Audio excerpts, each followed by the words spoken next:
nostre scuole non sono strutturate con possibilità di mantenere un metro di distanza per ogni studente mantenendo i numeri che abbiamo nelle classi. Quindi la difficoltà che si crea è non da poco, insomma. Un ritorno a scuola in presenza in classe, rispettando le norme anti-assembramento a settembre, è semplicemente impossibile. Gli spazi di tutte le scuole in provincia di Treviso non lo consentirebbero e così da settimane i dirigenti sono a caccia di un piano B.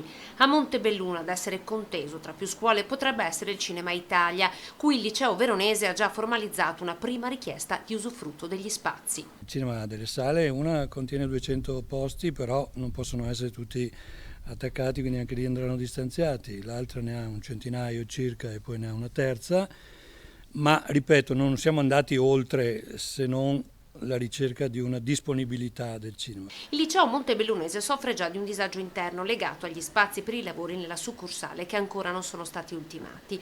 Gli studenti sono stati ospitati nei locali della parrocchia e della scuola media, insomma rientrare tutti in presenza potrebbe essere un problema. L'ipotesi che stiamo facendo è proprio quella di giocare sulla alternanza fra la presenza e l'online e la distanza, insomma.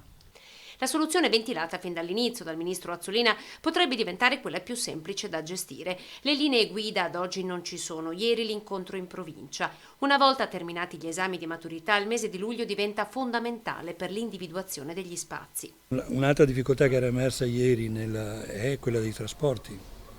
Come sappiamo oggi i trasporti non sono ancora abilitati per recepire tutta l'utenza che deve arrivare. Ad oggi, con le attuali condizioni del trasporto pubblico, potrebbe restare a terra almeno il 40% degli studenti. Poi c'è il problema dell'organico, tutte questioni poste alla riunione. Servono risposte urgenti perché settembre è domani.